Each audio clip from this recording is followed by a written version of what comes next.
Record on this computer. All right, we're good. All right, welcome back. Talking football with Alex and Denny. Talking the draft. Talking the bottom teams, the top teams, and just shooting the shit otherwise. Thanks for joining us again. What's up, boys? Hey, What's up, gentlemen? How we doing today? Hanging in there. Good. A little tired. Weekend kicked my ass. Kind of just flowed into this Monday. Yeah, I gotta tell you, I did not. I was stuck in first gear today myself. It was kind of Mondays. cool. I was hitting the tools all weekend, though. I had the miter saw out, table saw, just ripping boards. It was Right. fantastic. Nail guns, 18 and 16 right. gauge. Come on. It was a blast. I love it. I love it. We were just starting to talk about getting into the draft and what our feedback was.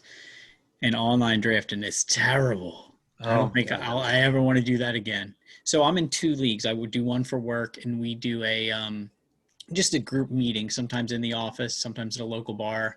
And it's highly organized. Everybody sits in the position where they're going to pick, and you go around the table. So it moves pretty good. It's a different type of fun. Obviously, nothing matches the big party. But, man, online drafting was just brutal. Just sitting in my basement by myself while everybody else is, like, having a good time, that just blew. It was awful. I'm sorry, man. No, I mean, for me, what was frustrating is, I try to do as much research as possible. I use mostly for my other leagues, Yahoo. And when we do keepers, it runs normally, like a normal snake draft, right? This one, because you have to do the first round, I had no idea that you would not start the snake off in that fashion. And I even looked at the FAQs. There's no indication of that. So, like, that to me was a huge curveball. And that, frankly, kind of looking at some of these teams, tilted it in favor for those of the team members who had a good first-round keeper early in the draft and then got the benefit of having basically the draft resetting. So yeah, you could literally pick 1 and 16 or 17. I mean, that's awesome in this league. So yeah, no, that's huge. I was wondering what the math says on that. Like, is it mathematical? Like, is there a formula you could plug in somewhere that says, yeah, your draft got screwed if you were in this spot? Because it felt that way. I'm not going to lie. I mean, you can be as invested as you are emotionally in this. I play it mostly for fun. I think it's a good time and a good way to stay connected. So I don't care who's on my team. But right. Man, when it didn't snake, I was like, "What the hell?" That's my whole. It's such a simple concept, right? Yeah, and it was weird that it then snaked, or it would snake every other round. It felt like there didn't seem to be some kind of a pattern to it. It stopped after the 6th, I think. What? And then Stop snaking after the 6th? Are you sure? I believe after it was one of the rounds that it eventually stopped snaking.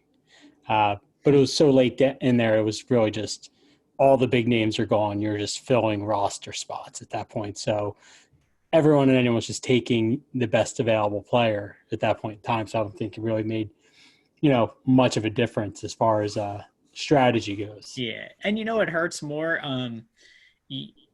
When you're live, you don't actually care when you're in the 6th round and you pick the guy off the board because you recognize his name or he's picked 97, whatever. But when you're sitting there and you're reading the thing on the screen and it's like, this guy's not going to play, and you're like, cool, I'll take him. It hurts a little more. It stings. So I'm looking at the draft recap. Maybe it did when we were actually drafting it, but it shows the recap as it kept the snake going. But it shows it in the first round. Like, it shows in the first round that it totally screwed up. Like, it goes Philly special, gets the first pick in each round. And then it shows the snake that your dad got the last pick and then the first pick of the 3rd round. So maybe it did it while we were doing it, but it recorded as if it functioned correctly. So that is frustrating. Yeah, no, overall, I was really disappointed with it. But my team's okay. I mean, it's probably no better than I would have picked myself, like in person.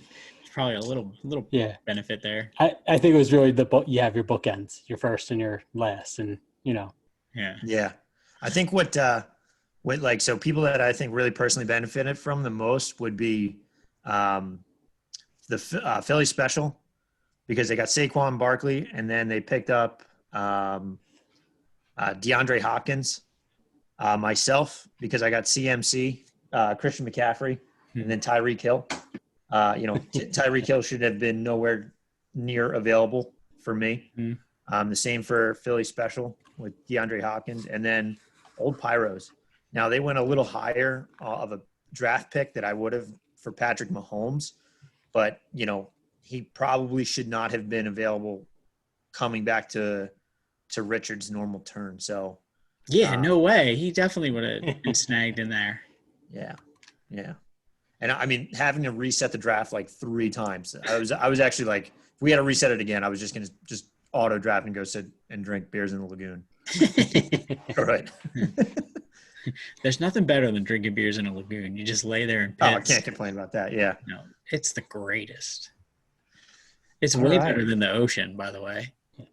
Way calmer. Yeah, the ocean sucks, kind of. Unless you're some surf dude. Otherwise, you're just getting beat up, sand in your drawers. I'm wondering if what you were just saying about old Pyros, is that why he went with LeGarrette Blount with his final pick? Is kind of like a pity for us? Is that that's what I want to? I mean, did he want to funnel a beer? Because I'm pretty sure he's semi-retired. Did we lose B-Man? I'm here. Is my internet bad? Oh, there we go. Sorry, I didn't see in the screen. All right, so do we want to cover – I say today we cover the teams that are currently projected not to make the playoffs. Okay. So as ESPN has it ranked right now, Not Such a Girly Girl is projected to make 16th, though, finish 16th, remain the reigning rusty-ass champ. Now, the team that dropped the most since the draft was completed would be Red Visor. She fell from 9 to 15. We'll get into why that occurred.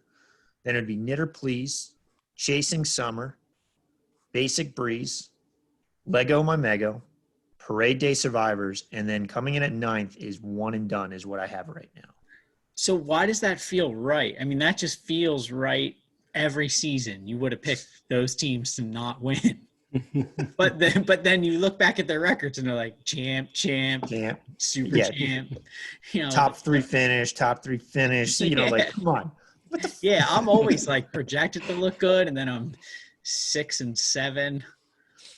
A couple missed players. I was actually expecting Basic, and I'm not sure if maybe she did already or it hasn't hit yet, but she's going to get herself a little bit of a bounce with LeGarrette Blount being released, and now she's got on her squad the new lead back for Jacksonville. Armstead, yeah. Yeah, Armstead. So I was expecting to see curious to see where she'll go from there, what sort of bounce she'll receive from that. Yeah, no, so that was one of the things I was trying to give her a heads up is that her one of the players that she picked in I think it was her last pick would actually be good if something were to happen to Fournette, and with him being released, that's going to really be beneficial to her. Red Visor is going to have some work to do on figuring out. Now, I think Fournette will be signed, being the 4th overall pick, 3 or 4 years ago. Yeah. He's under a $5 million deal. He's going to get picked up by somebody. The question is who. So, but so starting with Not Such a Girly Girl, right? All right, her first pick was Michael Thomas, Julio Jones, Calvin Ridley, first 3 picks. So she has, in my opinion, the best wide receivers out of any team, hands down, right now. Yeah, that looks pretty good. Yeah, she was auto draft. So the auto draft went best players available, clearly here. So Julio. And she was picked like 5 or 6? She was right in the middle of the. Yeah, so still close enough to the top where auto pick would get you some real nice team. Quality players. Exactly. Yeah. So this is where this is another benefit of the first round not functioning properly. Julio Jones should not have been there. I would have expected Michael Thomas, Calvin Ridley, and then Devin Singletary. So for me, what I like about this team is obviously her wide receivers. I'm a big Michael fan and Thomas. Julio Jones, if that's your wide receiver too, that's insane. What's going to hurt her is the lack of running backs. Singletary, I think, is already hurt, and time the rookie there, Zach Moss, is already challenging him for reps. Though Moss did get hurt, but it sounds like it's not a long-term injury, something short-term. Cam Akers is going to be good, but again, a rookie. So I don't know. For me, it would be, I like her wide receivers, but I think the lack of running back is going to really hurt her. Well, I have a few running backs stashed away, so if she's looking to make some moves, I will happily take some receiver help in return for some running back help. We could have 2 well-rounded out teams here. I like it. I'm going to say it to everybody, basically.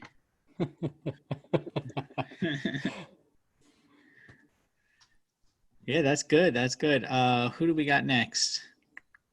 That gives us Red Visor. Yeah.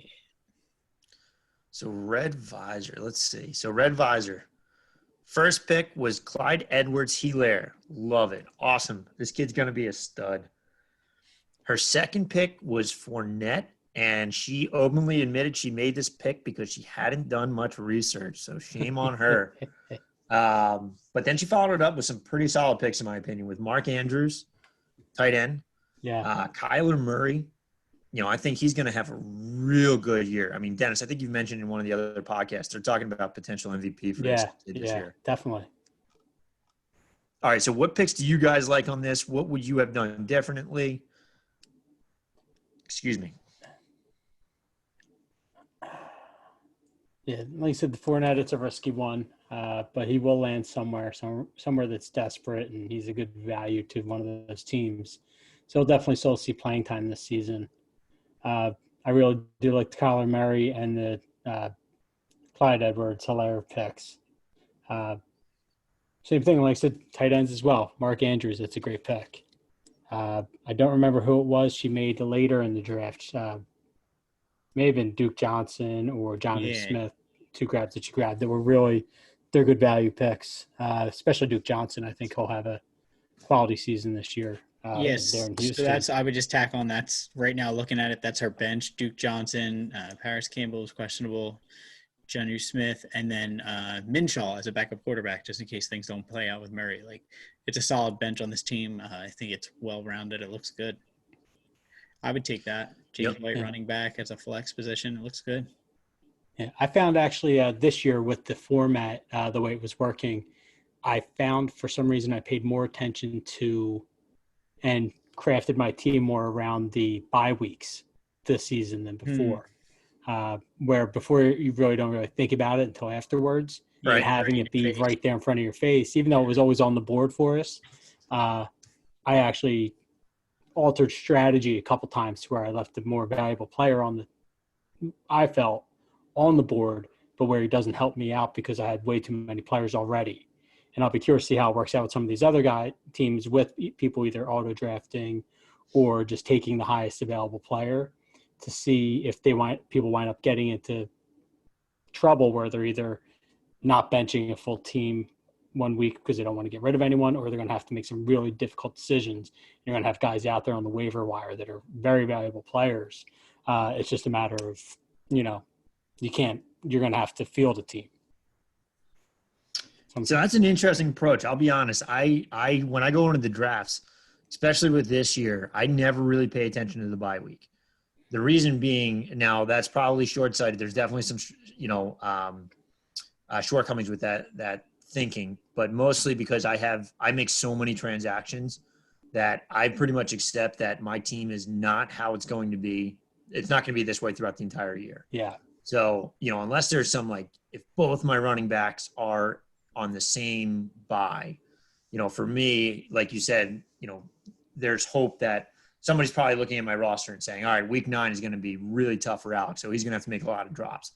Unless I'm in the situation where I was last year, where I started off 0-4, I'd probably just take the loss. Yeah. And just see how close I can, or just, see what I can do without dropping any good players.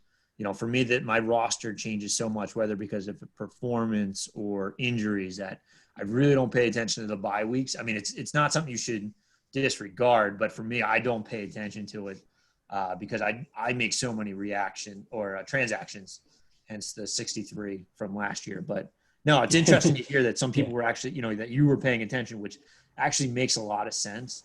But when I do it, I don't pay attention to it. So it's funny to hear how people approach the drafts in it with different mindsets. Yeah, and I think probably like you were saying with the way the teams are always changing, I think I'm always up there as well with this huge number of drops and additions throughout the season. So I think it's going to be a different strategy this year. I'm going to try out maybe hang on to guys longer than normally where I would give them a shorter leash unless there's major injuries and they're not worth keeping. Also, circling back, speaking of transactions, we already have our first one. Hagel already made her first transaction on the season. So that was, I think this is part of the reason why she dropped so far to number 16, because she cut a kicker that was signed by a team for a guy that's been cut by the Bills. Get out of here. I was actually going to throw it out there when I noticed like the first, couple days went by, almost a week without it happening. Yeah. And I was going to put it out there to you guys to see who we thought was going to be the first. And then I checked this morning and I saw it happen. So do you think there's anybody out here who doesn't know where to find this information? I'm curious, man. I mean, that was a pretty big headline on ESPN. Now, the only thing I want to comment on Sarah's roster before we move on is I'm looking at – so she took Leonard Fournette. Look, any other year this is a solid pick, especially in this, this late in the second round. But, if this is another – if she was aware of the situation around Fournette, knowing that he was most likely – they didn't pick up his fifth-year option, that he was not really in good standing with the team. The only other running back in that round that was taken after Fournette that I would have rather seen on her squad would be Chris Carson from Seattle. Seattle, yeah. Saquon's thighs picked him up, which, by the way, shout out to Saquon's thighs. I heard she was doing this draft while at work. So you have just made the Hall of Fame right there. Rookie of the year, starting off strong. Putting your career on the side for fantasy football, you are number one in my book. Okay, so we got to keep our eye on her. She's definitely putting this ahead of her career aspirations. But that would be the only pick I would say I would have done differently for Team Red Visor is taking Chris Carson instead of Leonard Fournette and making that somebody else's problem. But again, she just wasn't aware of the situation with Fournette, so that is why I can understand why she made the pick. But if she could switch it, I would have gone Chris Carson. Yeah, I agree with that. All right, who do we have next? Knitter, please. Knitter, please. All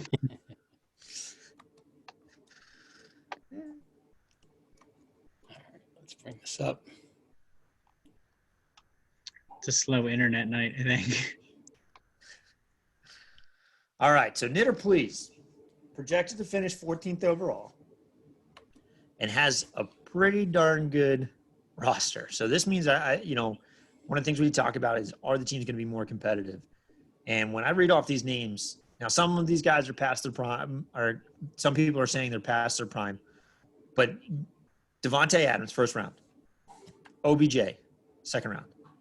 Lamar Jackson in the third. Mark Ingram in the fourth. DJ Shark in the fifth. Matt Breida in the sixth. Tariq Cohen in the seventh. Austin Hooper in the eighth. And then Keyshawn Vaughn in the ninth. Joe Burrow now in the 10th. And then Jerry Jeudy in the 11th. And then she just picked up the DST of the Saints. And then Fairbairn from Houston, the kicker. Okay. I think this is a pretty solid squad. Again, really weak on running back. Mark Ingram's going to be splitting shares. And they have this kid, J.K. Dobbins, who is going to be a superstar. So Mark Ingram's time with the Ravens is probably going to end after this year. But I love her wide receivers, Adams and Beckham. Beckham's poised for a huge bounce back year. Yeah. Lamar Jackson, injury in training camp, but it's more precautionary that they're not letting him practice right now. Those top three picks are going to be solid. Yeah, definitely. Absolutely.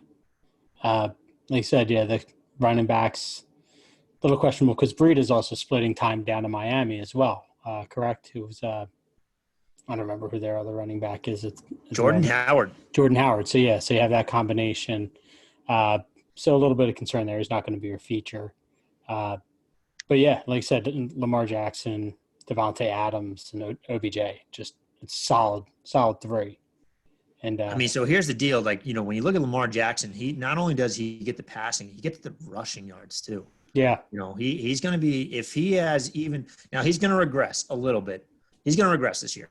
I think he's not going to have that insane year he did last year, but he's still in that top tier with Mahomes. I mean, he's going to basically be your RB1 as well too. So while getting you the touchdown points of a QB. So I think she's going to be pretty good here with that, with those picks. Sounds good to me. I have nothing to add.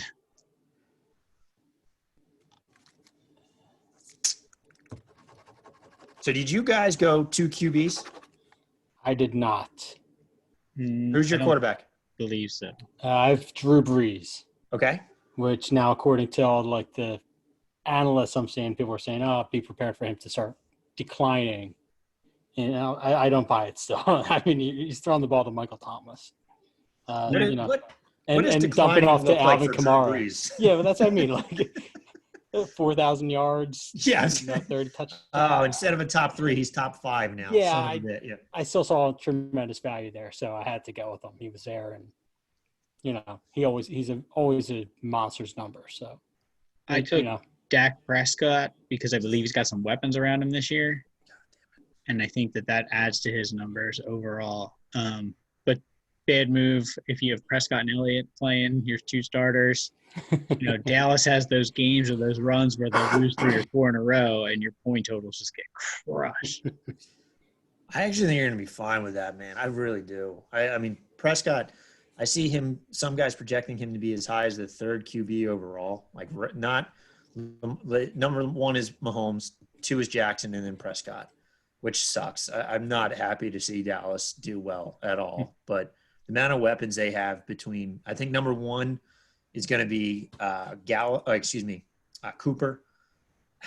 So actually, I think Cooper's going to be number 1 in terms of receiving, but Gallup is going to have a major year. I really do. CeeDee Lamb is going to take coverage off of him. Yeah. And Cooper's going to be drawing a lot of double coverage. I think Gallup's going to have a monster year. Elliott too, though, but because they're going to be working him into the passing game as well. I do not look forward to playing the Cowboys at all this year. Did Wentz get hurt? Is Wentz hurt? I heard that, yeah. They're saying they're calling it a very minor lower body injury, but I'm wondering if it's more or less or just, resting him and shelving him until start of the season. Yeah. Don't run the risk of hurting him in a scrimmage. Pardon me. Bless you. No cough button. Yeah, I also took Jalen Reagor. Oh God. We can't catch a break, boys. Yeah. Thought we were gonna have somebody going in the end zone for us. I was wrong. And now all that stuff about Deshaun Jackson having a better run at it and nothing. Nothing. I don't think so, right? I mean, if he's going to be out with that broken shoulder. Yeah, week 2 he'll be down for the rest of the year, so little or no chance. Sorry. No, I was hearing really good feedback about Reagor too in the training camp. Totally overhyping it, but it sounded like the kid was actually stepping in and having a good camp. So naturally, he hurts his shoulder. Yeah, tears a labrum. That's never lingering. No, not at all. Not at all. All right, so Knitter, please, solid squad. I'm a bit surprised. It came in so low at 14, but my 2 cents on why it did is because of running back depth. But for me, she could maybe bundle if Joe Burrow shows any type of promise. Lamar Jackson for a running back is something I see fair, or maybe bundle Odell Beckham or one of her wide receivers plus a quarterback and potentially get a running back, because running back is so shallow that you're probably gonna have to do a 2-for-1 type deal. Yeah. I mean, she even has expendable depth with the guy like with Chark as well. Exactly. He's their number 1 there in Jacksonville, and D.D. Westbrook is their only other really receiver. So absolutely, there's value there as well that she could turn for, some quality players if she chose to. Agreed. Or trade, like you said, package one of the bigger names and rely on him as your second-tier wide receiver. You'll still do okay. I think so too. Yeah. All right. So next we have Chasing Summer. Yes. Now, Chasing Summer got screwed with the reset in the draft. Simply saying that pointing out the fact that because we already conducted the first round once, that people could notice or now know other team strategies, right? Courtney decided to steal Chasing Summer's first round pick of Kenyon Drake, leaving him Joe Mixon. Not a bad pick, in my opinion. Between the two, I think they're interchangeable. Though the only thing I'm reading now is that Joe Mixon may be holding out for a contract. He's reporting it as a health issue, migraines. But my concern is that this could linger into the season. I'm not sure yet. No official confirmation. But right now, Chasing Summer is projected to finish 13th overall. First pick was Joe Mixon, Kenny Galladay, so RB wide receiver, Le'Veon Bell, Keenan Allen, Javaris Landry, Hunter Henry, Daniel Jones, Latavius Murray, who is actually going to be, I think, a value pick right now, and I'll get into why. And then the Ravens DST, kicker, Baker Mayfield, Randall Cobb, and then Eric Ebron. I think this is kind of a fun, competitive team here. I like it. I like Hunter Henry. I'd like the pickup of Baker Mayfield. I have to agree. I'm not a big fan of two QBs, but I will say because he has Danny Jones, who could be either he could be glorious or he could be an absolute disaster. He has the depth here. Now, he could say in week 3, Daniel Jones is looking good. I'll just cut Baker Mayfield, see who's on the waiver wire. You have that flexibility. Yeah. I like the pick of Latavius Murray the most here in the 8th round, especially with Kamara potentially holding out. So that was an update today that Kamara has not been attending practice. That's right. He had three straight days of unexcused absence from the team. Exactly. 3. Yeah. So that is a recent development. Yeah. So that is a tough look for one and done right now. But even with Kamara holding out, he's still projected to finish 9th. So that's not too bad. Yeah. Yeah, I would take this team. I'm good with that. So how much input did they decide who makes the key decisions, who pulls the trigger? I mean, this is a co-managed team now, so. Oh, let's be honest. Susan was making all the calls here. He had code words like, who wants nachos? And it's awesome. I think, and maybe it's just because of my hatred for the team, I think the only hamstring that always gets him is these quarterbacks, the allegiance to the New York Giants quarterbacks. For sure. Yeah, but we all know it makes the game that much more interesting. Like, it's fun when you're rooting for your guy. Yeah. Absolutely. This is the first year where I think I took an Eagles player. I normally steer clear of but then I try and steer clear of NFC East team good players because I hate rooting for a guy that I hate to do well. So I'm always very torn with that. So this year I'm going something different. I think I have a Cowboy, a Redskin, and an Eagles player on my team. Yeah, that's right. Yeah, so Washington. Yeah. Sweet name you got there, guys. You're so insensitive.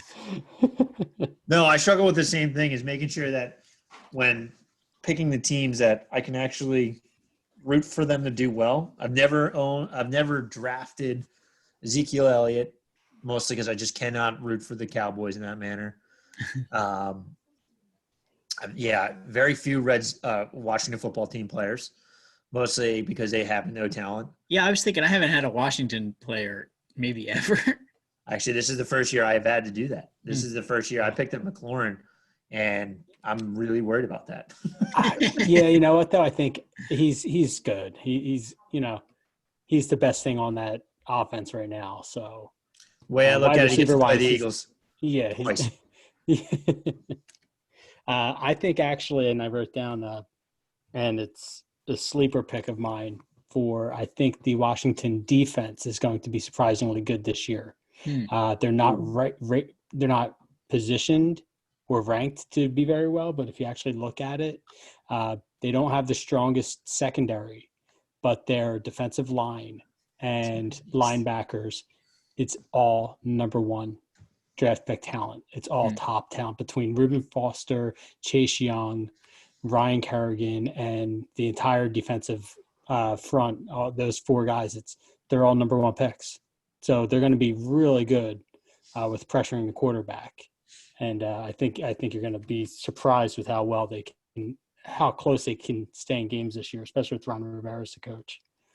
So that's a sleeper pick for out there. Someone wants to grab them because I'm not going to take a chance on them, which means it'll blow up in my face. But so the only other pick I would highlight here is Le'Veon Bell in the 3rd round. It is a 16-team league, so it is shallow out here. So Le'Veon Bell sounds like he's really put in the effort to get back in shape. I have a couple Jets friends up in this area who are telling me, what they're reading about the team is that he spent a lot of time also trying to get closer to Gase. So to try and get more touches. But I'm not liking what I'm hearing out of camp already, that he was complaining that he's not getting enough reps in practice. That's not a good start. But, for Bell, I think his best option is to be traded. But this is a pick that could be a home run. It's either a complete hit or miss. It's either going to be, we're going to be talking about how this was the best pick of the draft, or this is going to be the one where, Bell just never regained his former glory. Yeah. And who do they have backing him up? Frank Gore. Frank Gore. Okay. And what do they have wide receiver wise this year? Robbie Anderson's gone. Yeah. Really. Mims. Yeah. You're right. Yeah. Mims. Yeah. He was their draft pick, and then really, maybe tight end. Yeah. Herndon. Other than that, I don't know. Yeah. I don't know. So you're right. The ball is going to continue to go through him. Yeah. So he'll produce just by nowhere else to go with it. Right. I was just reading the news for some of the players, and it's like, Pete is working on pass catching in this offseason. Like, how the fuck did you get to this level if you're still working on pass catching? What are you talking about? Looking to get better at pass catching. Yeah. Yeah. He's explosive. Yeah. Yeah.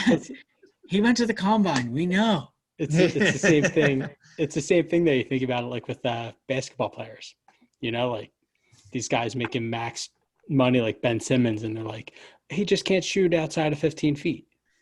Yeah, what? What do you mean? What do you mean? Yeah, neither can I. Pay me $40 million. Yeah. And so here's a contest. I'm going to give you 20 free throws, right? You practice 20 times. How many do you think you can make of those 20? Ooh. I think I can be 50%. So you're going 10 of 20 on the first 20 shots? First 20? Come on now, bro. All right, maybe 8 or 9. Yeah, I'm under 10. But I'm above 5. I'm going to say 7. Yeah, so I'm going to go 6, right? But if you give me 10 more after those, right? Okay. How many of those next 10 will you make? So you shot 20, you made whatever you did. Those next 10, 20 to 30, how many in that 10 will you make? I think I'd be on the higher side. I'd probably be closer to – I'd stick with my original number 7. Yeah, I think I will go up to 6, maybe 7. But those professional players miss those all the time. Yeah. And how many do you think that they've shot? I mean, a million? That's all they do some days. Yeah, and those literally guys suck at it. Shaq made a career out of it, just being a giant wall and couldn't shoot a free throw. next time I get the opportunity, I'm going to do it. I'm going to take the test. Just pull over to basketball court and be like, I got to do something. Maybe that's how we do draft order next year. Everyone has to There we go. submit their. There we go. Yeah. I was hoping for slam dunk contest. Lower the rim to like 4 feet. This week also Tom Brady's combine picture was floating around. Have you guys ever seen his picture from the combine? Oh my God. I'm going to pull this up here. This is funny.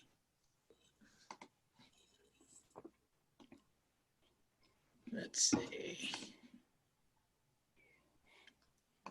Sorry, taking forever. Of course.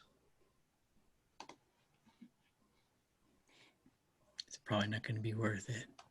Here we go. Share screen.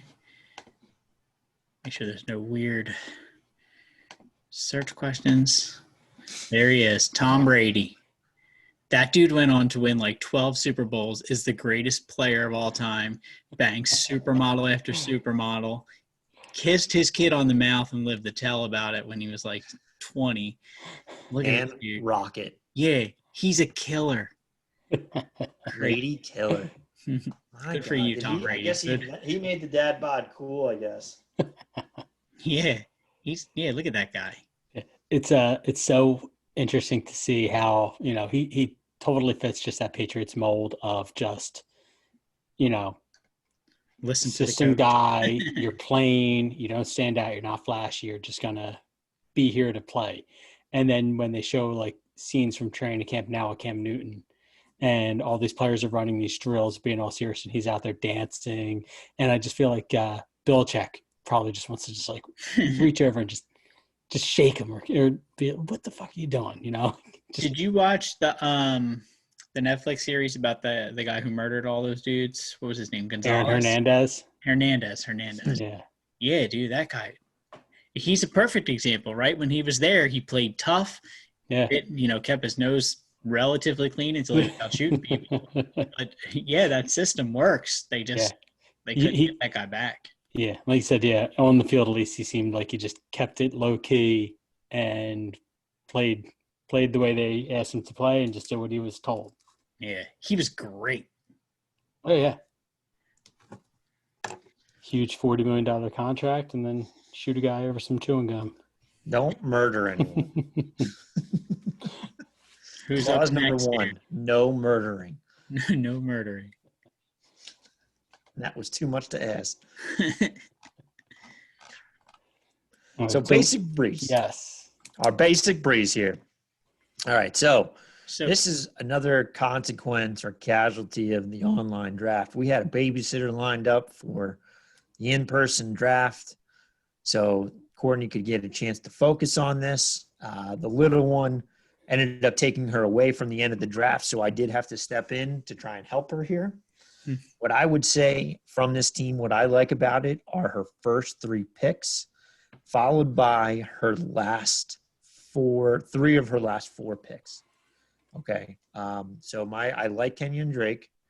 Personally, if I were her, I would have snagged Edmonds in the later rounds over probably Justin Jefferson.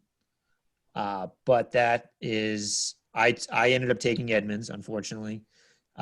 She took Drake, DJ Moore. I think these are going to be 2 solid players. Jonathan Taylor was my favorite player coming into the draft this year. I really, really wanted Taylor. So she snagged him. I think if this kid pans out to be as good as they're projecting, this is her keeper for next year. And she'll be well set up for the next season. Yeah, I actually like this team. I think she's going to do better than she's projected right now. Kenyon Drake, Jonathan Taylor, same thing. I was hoping no one was noticing him. I've got an inside rooting interest. I know his dad. I've worked with him a couple times. Oh yeah, yeah. He's just awesome. Waiting. That's really cool. He's waiting for that Brian, first we know season. somebody famous. Yeah, he's waiting for that. Can we get the dad on? Well, I might be able to get JJ on. They just keep asking him, like, every time I work with them, they're like, man, you don't care. You're just waiting for that first check. And he really is. He's counting the days to where he can just stop working. But he's a local guy. He's from Salem, South Jersey kid, and he's an incredible athlete. So I think he's going to do really well, especially in Frank Reich's offense. I think they're going to have a really good setup there. And Phillip Rivers, throwing the ball now. I think they got a good setup. But, yeah, I really like this team. I think DK Metcalf is going to have a huge year. DJ Moore is a great receiver. Kenyon Drake. Ronald Jones, I think he's a really good running back too, and he's going to have a good season. Really, it's between him and McCoy, as far as I know, in Tampa. So he'll do well, and I think Justin Jefferson is going to fill into that Stephon Diggs role. So I think Courtney's really poised well here, and Raquel Armstead too. Now that he's the lead back in Jacksonville, I think she's situated pretty well. I got to tell you, I think so too. The only player I'd say that her weak spot is actually, and I can't believe I'm saying this, is quarterback. Aaron Rodgers. I actually think this is a weak spot. Now, Aaron Rodgers had, I think, 8 finishes inside of the top 20 in QB last year. So that's really low for Aaron Rodgers. And here's why I don't think it's going to change. They didn't add any pass catchers, and they had a really good run last year. I can't remember what round they lost in the playoffs, but I remember they didn't blown out. It was close. And this is really good podcasting right here. I don't know. I think, but no, Rodgers is a guy that he's going to have really good weeks. And then he's going to have the weeks where they're just handing it off to Aaron Jones and Dylan just to run it up the gut, kill the clock. So that's the risk you're running with Aaron Rodgers. Now, this is a team where she could be – now, because there's so many teams taking two quarterbacks, this is where it's going to hurt Courtney, because if Rodgers isn't panning out, there's no depth out there now to go find somebody she could potentially stream. So that does hurt her. Now, I wouldn't say make a trade for a quarterback. I'd just hold out there and wait till those bye weeks start kicking in, and a quarterback's on a bye and pick somebody up. That would be the strategy I'd have. But I can agree with you. I think this is a pretty well-rounded team. For the fact that it's going to finish 12th makes me wonder what the rest of the teams look like going forward. Yeah. So, certainly. Yeah, I got nothing to chip in on that other than there's a dude named Matt Gay. Gay. Come on. You didn't want to change that? And DJ and DK and Matt Gay. What's going on here? Not good. Who's up next? Mego. all right. Classic Mego team. Oh, you were right there. You could have helped her, Denny. I added some input here and there. I think, like DeAndre Swift, he was the best player on the board at that time. And I think he'll pan out. He's gonna be the lead back there in Detroit. And Austin Eckler, too. He's supposed to be their lead back there in Los Angeles. So, and then I think her big steal is really N'Keal Harry. I think he's going to have a really good year, and I think she'll have a lot of value with him there. The rest of the team, Hawkinson's good if he can stay healthy, and AJ Brown could be really well, suited as well. What are we making of Mike Evans this year? I love it with Tom Brady. I think Tom Brady's got a chip on his shoulder to show he can still go downfield. Chris Godwin is going to be drawing a lot of coverage. Yeah. I still think he's going to see a lot of doubles, but it's not. So Jameis Winston was just a huck it. He's going to just launch it down the field. And, not only did he crush it in terms of yards, but he also led the league in interceptions and turnovers. So this is going to be more controlled, a better quarterback, not necessarily from a fantasy standpoint. So that's where it might hurt Mike Evans. But I think the personal side, the ego side for Tom Brady to say, I want to prove something. I think this is which is ridiculous to say what the number of Super Bowls he's won. But, I think he's going to try and prove that he's not, he wasn't a system guy, didn't need Belichick, that he could really just ball out in any system. So I think Evans is going to have a good year. I like A.J. Brown. If Swift is healthy, this is a good pick. The only thing I don't like, and I've said this a lot, is I hate when everyone takes two quarterbacks. So Matt Ryan is a dude you're going to start week in, week out. So taking Goff in the 10th round, that's a tough pick for me. But I like the Damian Harris pick after that. I can't say the dude's name in San Francisco. Ayuk. I want to say.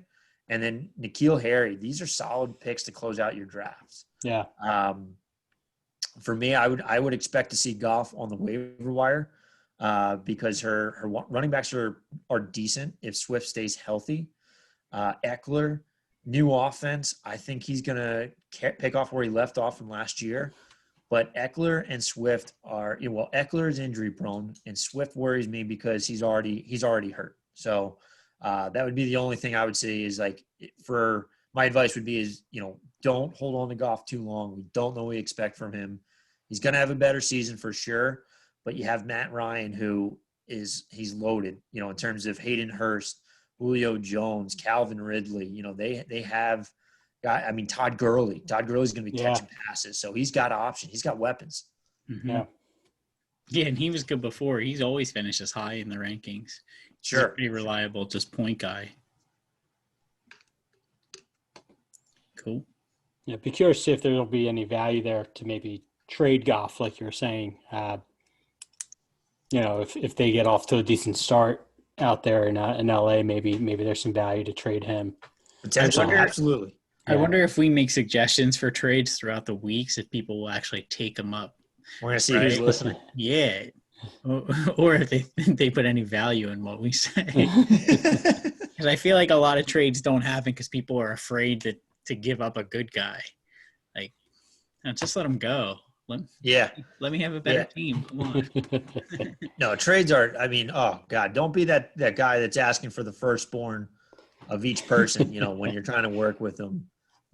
You're not trying, when you're trying to make a trade, you're trying to make your squad better. But you have to understand, in order for somebody to pull the trigger on a trade, their squad has to get better. So you're going to have to give up somebody. But yeah, there has to be actual value there. And exactly. You got to create value for both teams. Trigger for us. When does the trade deadline for us? I'll pull up the date to confirm it, but normally it's the week before Thanksgiving. Okay. Good. All right. Who's next up? So next is Parade Day Survivors. This was one of the hosts of the drafting bubbles, if you will. Let's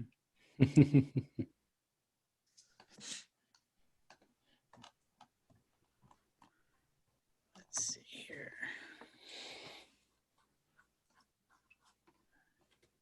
This was a keeper with Miles Sanders, right? Correct. Yes.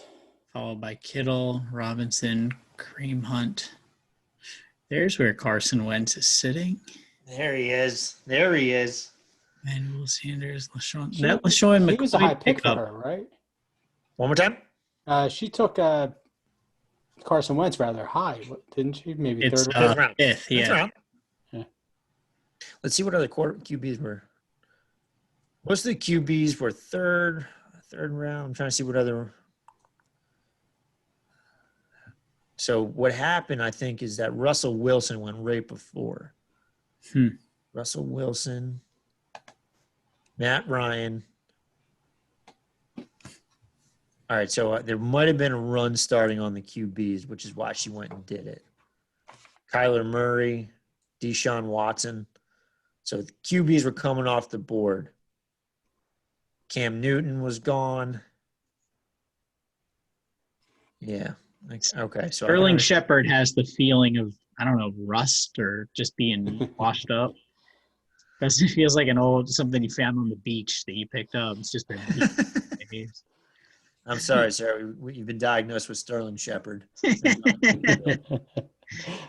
He's just smoothed over the pounding of the waves.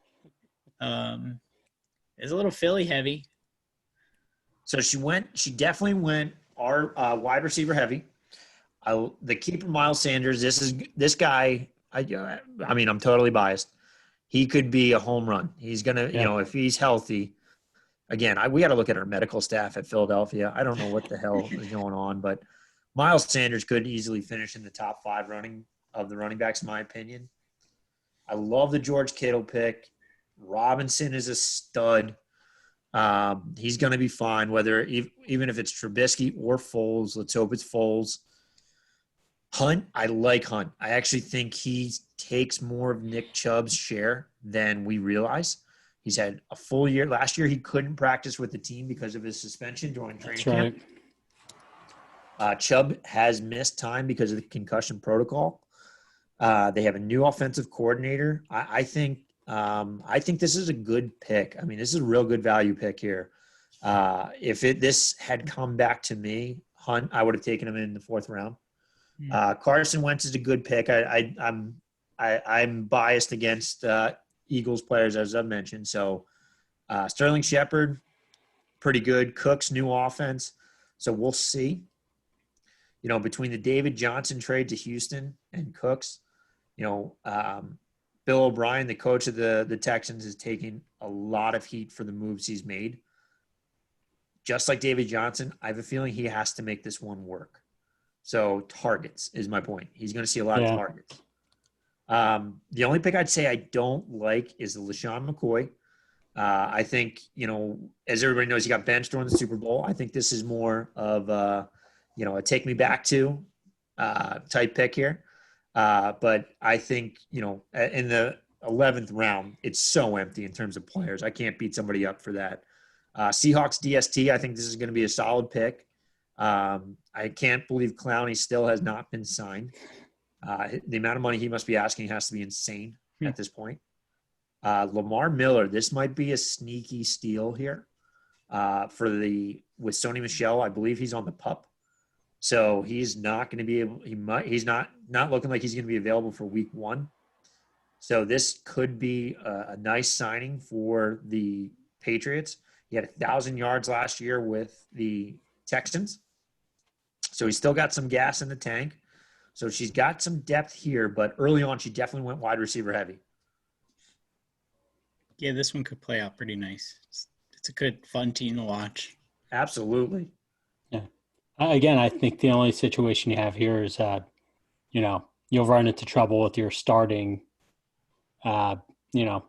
kicker, running back, and quarterback all being on a bye the first, at the same time. But other than that, yeah, I mean, not knowing where the other rest of them lay or play out, I think it's still a solid squad. So that's a great point. This is, I think the Eagles have an early bye this year. This is one where it could impact you in a negative way. But, I think she'll be able to ride this out. She's not going to drop. I mean, if you drop Elliott, yeah, somebody could snag him. Mostly because of the bias with Eagles fans here. But, I think she'll be okay. I think she's also another person that's going to be looking for a running back at some point in the season, though. I think she has 2 starters in Miles Sanders and Kareem Hunt. But for a flex position or somebody to rotate in during those buys, Lamar Miller is her best shot at somebody I think you're going to get sustainable production from. McCoy's going to have a couple – I don't think he's going to see the touches he saw at Kansas City. But, but I like the Henry Ruggs. That's a good late-round pick. Emmanuel Sanders, that's not a bad name to have on your squad. Yeah. You could bundle a couple of these guys. Maybe not Ruggs. Hold on to Ruggs. But Sanders and Cooks, maybe bundle them together, see what you can find. That early bye week is the worst. So say it's like week 4, you're just getting into football, right? Because the game's in September. It was too hot. You wanted to have a nice fall day, and it was 90 degrees. Yep. You had to cut the lawn that morning. The first 3 weeks suck because you're just getting into it, and then it's week 4, and it's finally 60 degrees. You could light a little fire maybe. It was supposed to be a 4:30 game, and it's a bye week. Week. Come on. Bye weeks suck as they are. You don't like them early in the year. So I'm switching. Eagles stay healthy is, we don't get a chance to get everybody back, rest and practice, and then go get them again. Yeah. I hate the early bye weeks. Yeah. I'm going to switch from sober October to sober September, I think. Okay. Because I want to be back in drinking when it's like pumpkin beer and cider, everything. So, I like that idea. There you go. I'm going to bump up my sobriety month 1 month. I like it. There you go. Start tomorrow, man. Yeah. You got to start for next year with the sobriety shit and just sobriety 2021. Yeah. I mean, look, this year's been shit. Why torture yourself if you don't need to? Yeah, you're right. It's awesome. The one thing you have that you really enjoy. Let that comfort you. Yeah, you're right, man. You're right. I was thinking about how I have to maybe consider getting another dog because Jack's going to be 9 in January, right? And one of my favorite things to do is get out of the house and go for a walk at the end of the day. And like, if I don't have a dog to go do that walk with, I'm going to look creepy as fuck. Just that old man going up and down the hall. Yeah. He just keeps walking since his dog died. He stops and picks up fake poop. He's a real weirdo. Yeah. But that early bye week, man, it always just stinks. Yeah. Oh God, yes. Yeah. There's nothing worse than those football games when it's hot. I hate that. When it's yeah. No, I actually we're talking about expanding the season or extending the season to 18 games. They're thinking about working in a second bye week. So yeah, no, So where would that go at the end of the season? I would think so. I don't know how the they would week before the Super Bowl or something. Details of how they would do the splits, but yeah, who cares? There's nothing else happening in February. yeah, right. Yeah. Hey, if the Super Bowl falls on President's Day weekend and we get that Monday off, works for me, guys. I know this is talked about a lot, but they should move the Super Bowl to Saturday night. It is ridiculous to be on a Sunday night. Absolutely. Nobody would care. Nobody would care. The viewership would be incredible. Yeah. All right, who's next on the list? All right, our last one. The last team right now projected to miss the playoffs is one and done. First round, Alvin Kamara with a 16th overall pick. Awesome. Denny, how did he handle the snake draft thing? He was really banking on having that first wraparound, but we talked it through, and I still think we came up with a good game plan here and fielded a solid team with some of the coming on the back around on the second time around. Kind of changed the strategy as to what to go for and tried like doubling up with. Yeah. Address both your, like wide receiver, just get them done and out of there. And so I feel like he adjusted well to it and, I think this is a decent team. Yeah, I do too, actually. Looking at it, it's probably his better draft. Yeah, all time. And I still think there's legs in Phillip Lindsay. Boston Scott is fun to watch. I don't know that he's a guy you could put in that lineup. He would be hard to flex pick. So it's just going to be all about injuries, right? If a bunch of the birds go down with injuries, then it's fine and you can throw them in. But otherwise, it's going to be hard to play with. But everybody else is decent, well-rounded. I'm okay. Yeah, you have some of these picks where you have the fan loyalty with the Boston Scott Eagles defense and Alshon Jeffrey. Not a bad pick, though. No, it's not. It's not. Alshon Jeffrey, who knows? We'll see how he turns out, how he recovers this season, if he's trying hard and is actually going to recuperate properly and come back to his old form. That could be a very quality pick.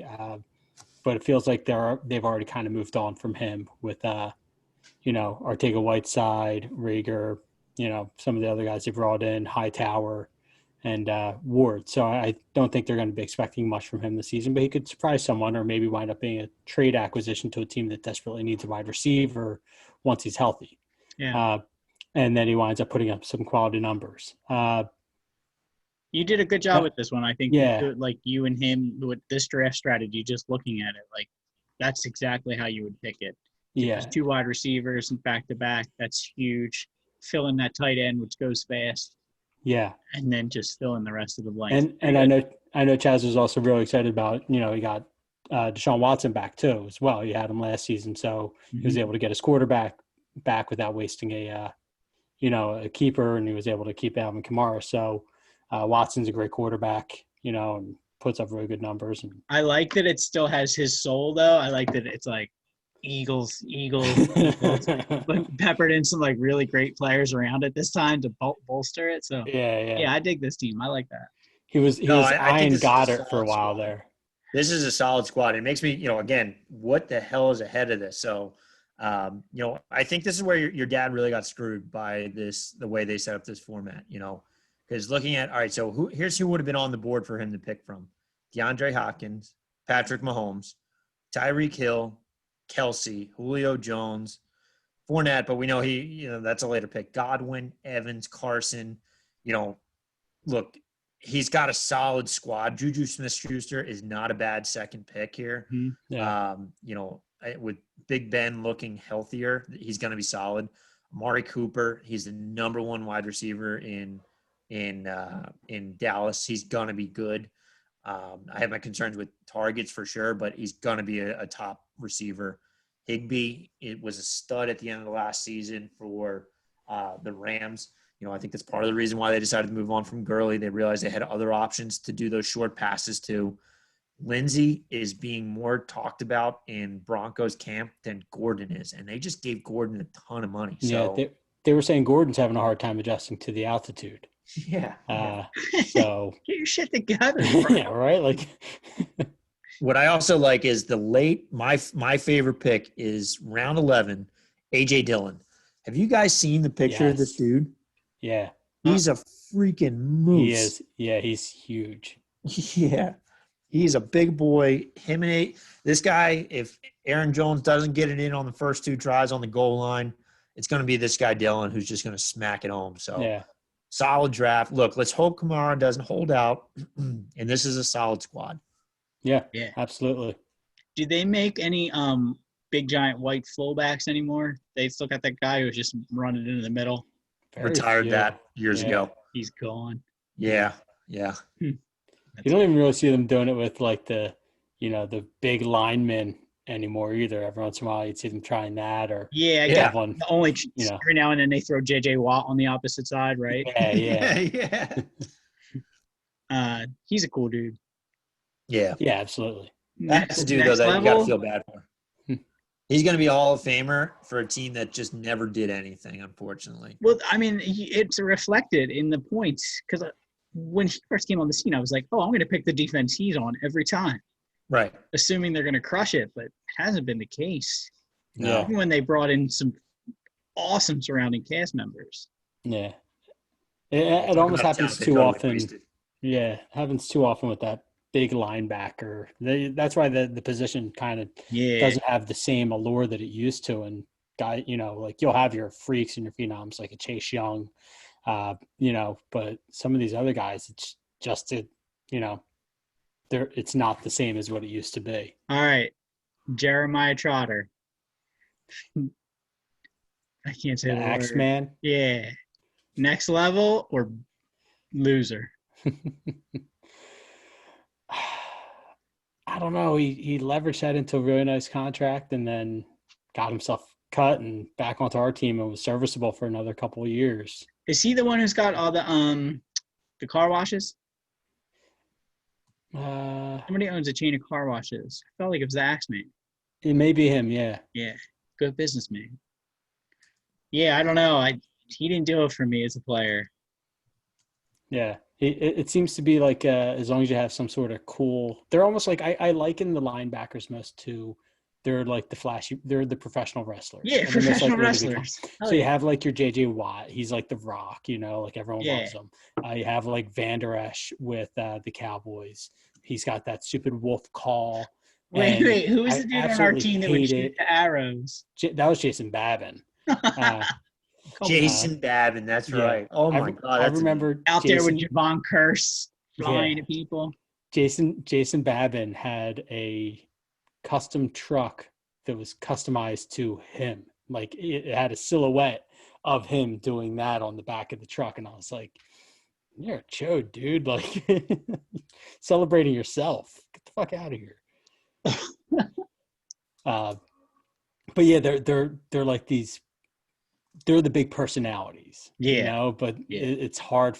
The position just isn't there anymore. So that's really what they are all about. It's just, like I said, a wolf call, a cool dance and something. And that's about it. Yeah, but he would give you an Axeman and it would be like, fourth quarter and we're losing 35-10 and he's out there axe chopping. You're like, we're getting our asses kicked. What are you doing, you jerk? Yeah, shooting arrows. There was a guy for the Packers. He was like that, and the announcers would call him out on it all the time. He was one of their linebackers. I think his last name was Nail Diggs was his name, and he would put on these massive celebrations, and they're like, "You're losing by 14 with 2 minutes left. Like, What are you doing? what are you doing here?" Like, but embarrassing. yeah, his checks were cashing on Tuesday, so what did he care? Yeah, right. Do you think anybody gets Bitcoin? Or like, just give it to me in Bitcoin?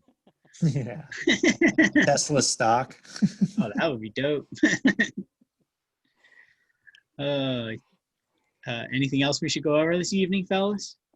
I don't have anything else. I just want to thank everybody for, dialing in, taking the time on a Saturday to come together. It was pretty cool. We were still able to do it. I'm sorry it was such a pain in the arse to get through. Looking forward, I think next year, regardless, we're getting together. We're going to do this in person, even if we have to just do social. Yeah, hazmat suits. No problem. I was just going to say, everyone, I have a Tyvek guy. Yeah, I don't care. I have a Tyvek guy. Yo, I need a Tyvek guy. I'll hit you up. Yeah, no, it wasn't. Like the draft was fine. I mean, it wasn't bad. Yeah. I still actually enjoyed it. I was down here eating snacks, drinking beers, having fun. You look forward to the party more than the the totally, draft, absolutely, so, absolutely. Yeah. And we'll get that party game back on. Yeah, we come from good party stock. Look at our parents. It's in our blood. Filthy animals they are.